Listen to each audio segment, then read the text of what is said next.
वक्रतुंड महाकाय सूर्यकोटि समप्रभा निर्विघ्नं कुरु मे देव सर्वकार्येषु सर्वदा।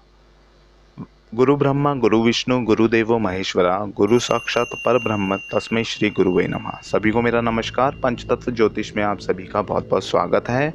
आज का जो मैं विषय लेकर आया हूँ वो सूर्य ग्रहण से संबंधित है। 21 जून 2020 को लगने वाला ये सूर्य ग्रहण 10:20 को स्टार्ट होगा और 1:49 दोपहर को इसका जो समाप्ति काल है वो 1:49 PM है।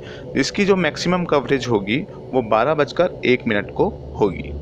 ये नक्षत्र मिथुन राशि में लगेगा और मृगशिरा नक्षत्र के अंदर लगेगा। मृगशिरा नक्षत्र से ये आर्द्रा नक्षत्र के तरफ जाएगा और उसमें ये जाकर समाप्त होगा। इसके अंदर मैं आपको बताना चाहता हूँ कि इसकी जो मैक्सिमम कवरेज है वो 12:01 दोपहर के होगी, जिसके अंदर आप इस ग्रहण की मैक्सिमम कवरेज को देख सकेंगे।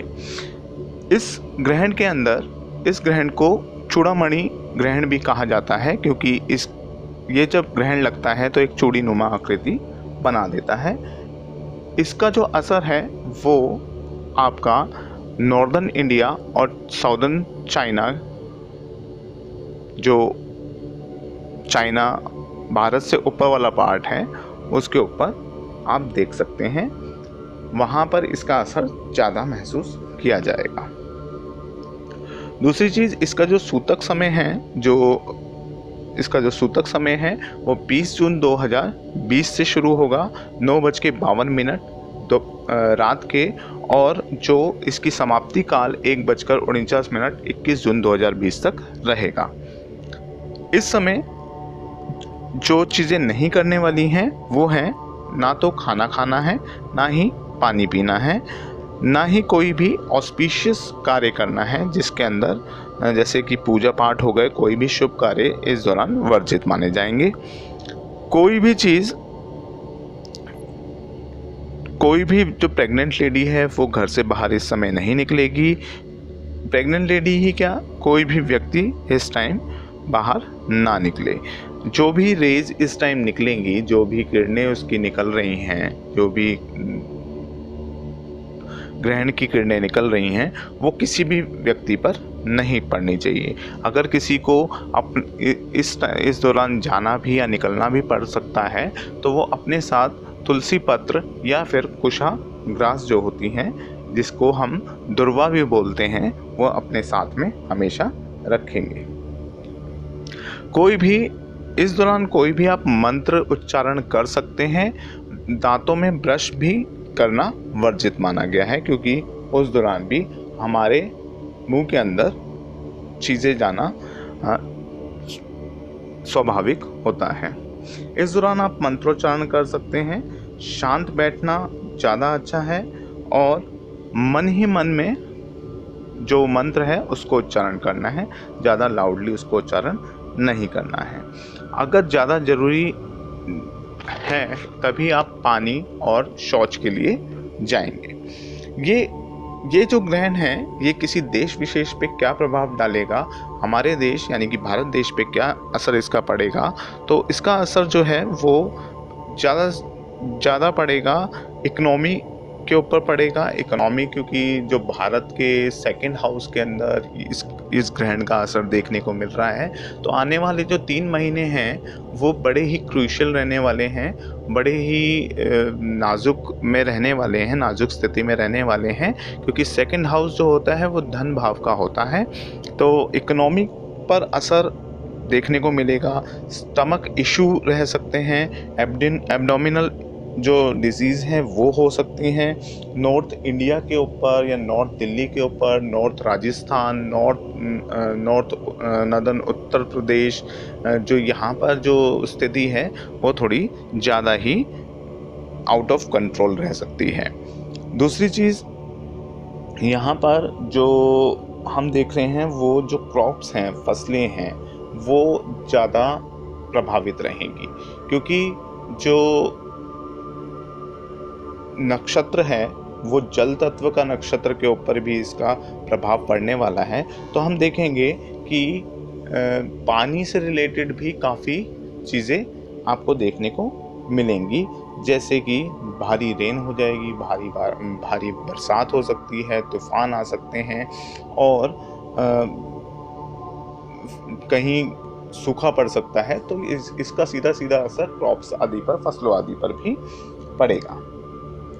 तो ये तो हमने जान लिया कि कब कौन सा समय इसका है, कौन सा इसमें हम क्या कर सकते हैं, क्या नहीं कर सकते हैं, और हमें इसमें किसी देश विशेष पर इसका क्या प्रभाव पड़ेगा, भारत देश पे इसका क्या प्रभाव पड़ेगा, ये हमने जान लिया है। अब हम हमें क्या करना चाहिए, इसके जो उपाय हैं उसकी चर्चा करते हैं। उपायों के अंदर हम देखते हैं कि सबसे पहले सूर्य ग्रहण, जो सूर्य है, सूर्य एक आत्मा का कारक है और ऊर्जा देने वाला ग्रह है।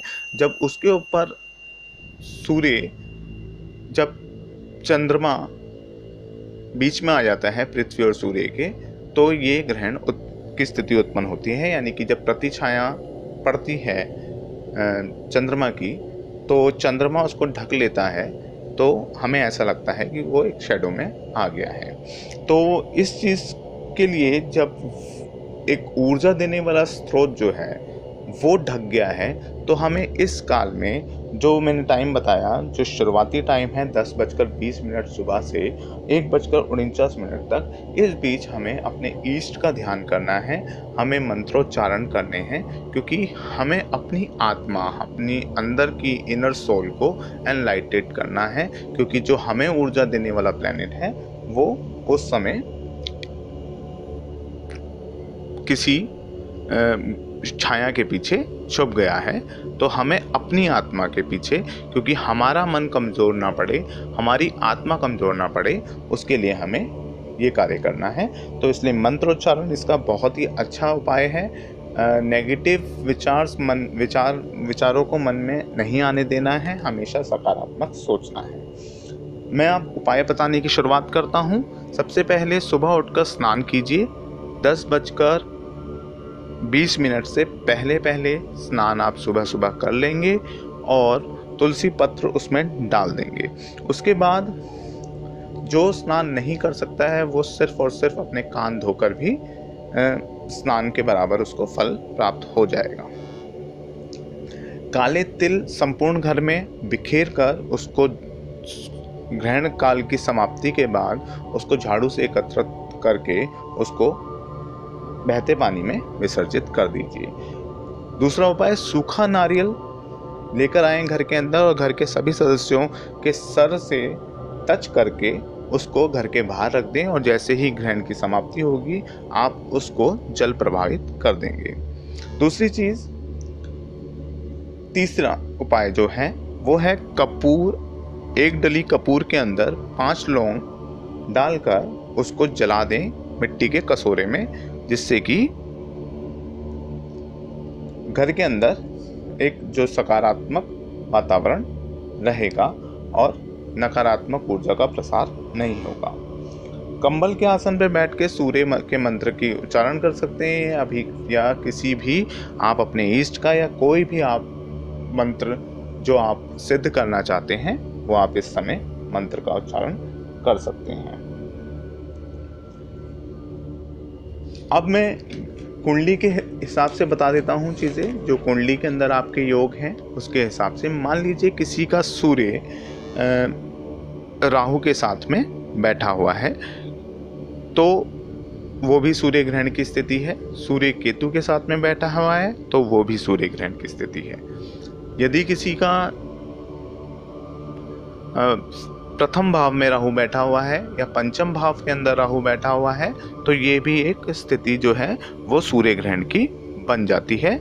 तो अगर आपकी कुंडली में ऐसा कोई योग है तो आप 1 किलो साबुत बादाम लेंगे और 1 किलो सूखा नारियल लेकर अपने सर से 7 बार वार कर ग्रहण काल के मध्य समय में, यानी कि 12:01 को बहती नदी में उसको प्रवाहित कर देंगे। यदि आपका जो ग्रहण योग है वो केतु के कारण बन रहा है, यानी कि सूर्य केतु एक साथ में हैं या चंद्र केतु भी एक साथ में हैं आपकी कुंडली के अंदर, तो आप 400 ग्राम काले तिल लेकर उसको आप जल प्रवाहित कर सकते हैं ग्रहण के मध्यकाल के अंदर। एक बहुत ही अचूक उपाय ये है, इस दौरान आप 1 किलो जौ लेकर आएं, जिसे कच्चे दूध से साफ कर लें और उसको आप ले जाकर बहते पानी में ग्रहण के समाप्ति के बाद उसको बहते पानी में प्रवाहित कर दें। इनमें से कोई भी एक उपाय करने से आपको इस ग्रहण के दुष्परिणामों से मुक्ति मिलेगी, और अगर आपकी कुंडली के अंदर ऐसा योग बना हुआ है तो आपको उससे भी निजात मिलेगी। और ये उपाय आप कोई भी ग्रहण पड़ेगा, आने वाले टाइम में कभी भी कोई ग्रहण पड़े और ये अगर आप उपाय करेंगे तो आपको इसका बहुत ही उत्तम रिजल्ट मिलेगा। दूसरी चीज मैं आपको ये बताना चाहता हूं कि अगर मान लीजिए आपकी कुंडली में बंधन योग है, आपकी कुंडली के अंदर सूर्य और शनि बैठे हुए हैं, सूर्य शनि जैसे ही कुंडली में बैठते हैं, साथ में होते हैं, तो आपका मंगल खराब हो जाता है, राहु खराब हो जाता है, वीनस खराब हो जाता है, शुक्र खराब हो जाता है और सूर्य शनि तो खराब हो ही जाते हैं। ऐसी स्थिति के अंदर किसी भी जातक की कुंडली में सूर्य शनि यदि साथ में हैं तो ये मौका उनके लिए बहुत अच्छा है।